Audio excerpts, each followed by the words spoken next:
Your horse talks, but are you listening? So many people think that communication starts when we teach the horse commands. But the book, Horse Sense and Training, says communication starts when we learn their language. So Dad, after all the years with horses, what are the biggest ways a horse communicates without making a sound? Great question. Thanks.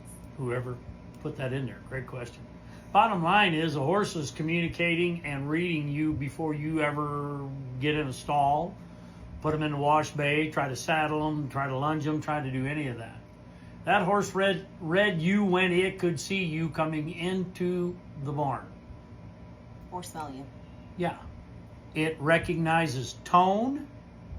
It recognizes body language. Because never forget, we are predators. They are prey. Horses read body language 100% of the time. They're reading body language, which you might misconstrue as the power to reason. Don't do that. Don't do that.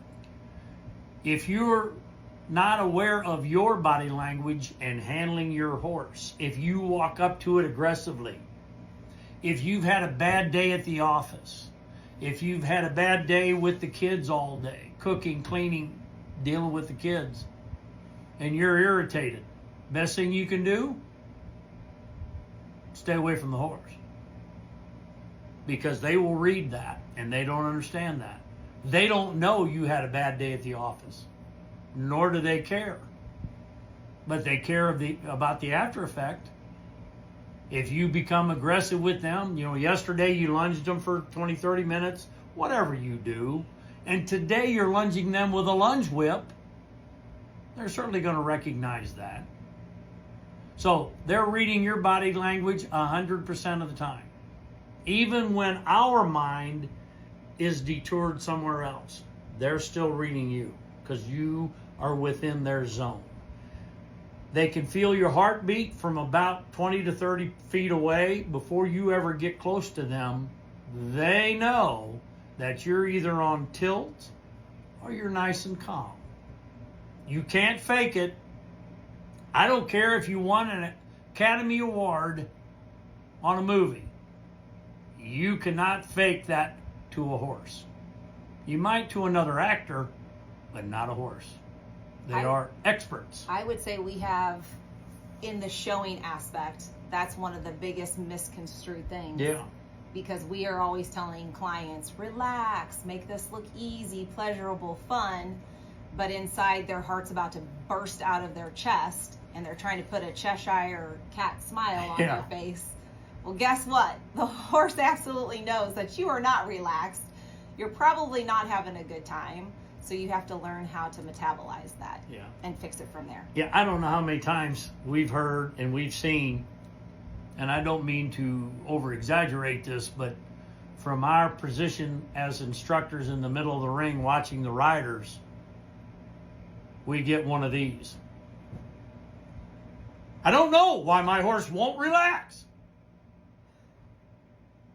How about the electricity?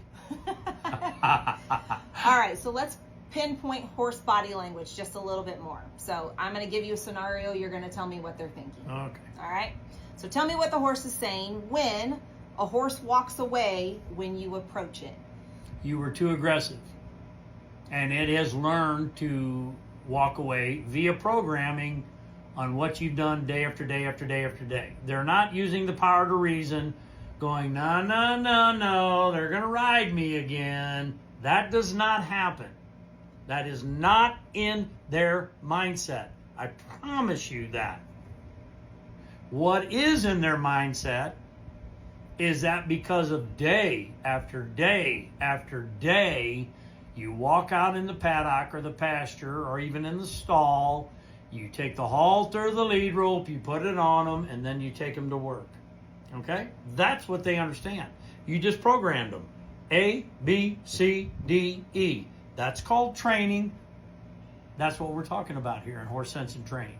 That's exactly what it's about, okay? Don't give them credit for thinking ahead of you. But give yourself credit for doing your programming correctly. And you thinking ahead. That's correct. Now, why does a grain bucket, carrying that out to the pasture, why does that mean anything? Well, you just gave them a carrot. You gave them a reason to come to you. Now, you may read that, oh, my horse just loves me. Take that bucket away and see where they go. Take that carrot away and see where they go. Cookies, treats, whatever. Okay? That doesn't make them a bad horse. You just programmed them. Every day, she comes to get me. I go in, I get groomed. That's nice. I get groomed, I get massaged, and then I got to work. And many times with an ill-fitting saddle. Speaking of saddles, Oh. that brings me to my next point. Horse pins its ears during saddling. Let's talk about it. It only takes one bad situation to saddle a horse improperly or with an improper fitting saddle. Years and years ago, before saddle fit was a big rage, even before I was with Orthoflex saddles, with the moving panels, which I 100% believe in to this day, and that's what we ride. I had a guy say, you know what, this saddling a horse, the horse pins his ears, swishes his tail, bares its teeth, tries to bite me, and all I'm trying to do is put the saddle on. Well, it had a bad experience at some point in time. Okay? The guy gave me this analogy.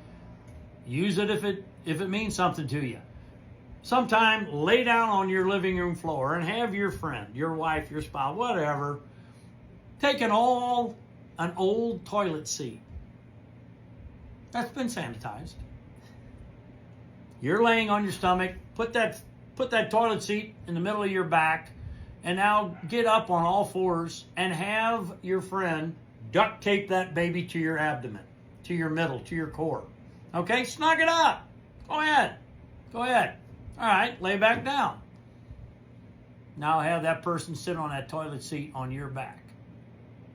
Are you ready to perform? Would you be happy about performing? Would you even move? If you could, would you buck? Would you try to bite that friend of yours? Yeah, because it's very painful. Well, that's a terrible analogy, but it gets the point across. When you don't have a saddle that fits properly, or you don't have them padded properly, that's another issue. That horse is going to be reluctant to work. They're not going to give you 100% on speed, cutting, reining, whatever it may be, gating, doesn't matter. That is in their back, and now you put your weight on them. If you're 200 pounds like myself, that's 200 pounds sitting on a toilet seat right in the middle of their back. How willing would they be? So we really, really work at saddle fit, and not one saddle fits all. I wish I could say that, but it doesn't. You've got to understand the anatomy of your horse's back, their withers, things of that nature. You have to understand how much weight they're carrying. A lot of the big Western saddles are 60 pounds plus. Now put your weight, even better, put your husband's weight at 250 on there. This horse was carrying 300 pounds, and now you expect it to be catty and athletic and run and stop and slide and cut and turn and roll back. They do a great job with what we ask them to do. They really do.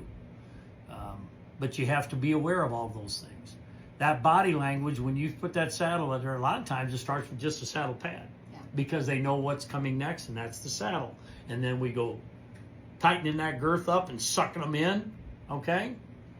And with an ill-fitting saddle or a pad that does not pad enough, there's no cushion, a non-flexible panel saddle, which is a conformed, it's a fiberglass or a wood tree, whichever it is what it is. And it does not move on the horse's back. The horse has to move to the saddle. With a flex panel saddle, the panels move to the horse. Big difference. We have eliminated sore backs with our big string of horses. And again, we're not pimping saddles here. That's not it. We're trying to give you information to make your horse more safe, calm, secure, and comfortable. That is what we are about here in Horse Sense and Training. Recognize what's going on. Read the body language from your horse. If you are not capable, have a professional help you. Calm, easy. Put it up there. Put that saddle up there. Let it sit. Examine their back. Do they have sore places? Do you have dead hair spots around where the saddle is killing the hair follicles? I mean, there's a lot of signs out there, folks, but you got to be willing to read it. And please don't take the attitude. I had a hard day at work, and I got an hour to ride. I'm riding. Well, great for you. Not so much for the horse. While it can be therapeutic for you after a bad day of work, Sure. that's great. But maybe you need to decompress first, Yeah. groom them, see their attitude, and then think about putting a saddle on them. Yeah. Have a margarita. Here at Royal Oak, they're called Rickaritas. I don't know where we came up with that, but chill out. Just brush your horse. Really, groom them up a little bit. They love that. That's therapy for them and 100%. for you. And for you. Yeah. Okay? Just groom them. Have a good time. Feed them carrots. Give them cookies. Yeah. That's a wonderful thing. And they will love you for that. Oh, yeah. There's that love.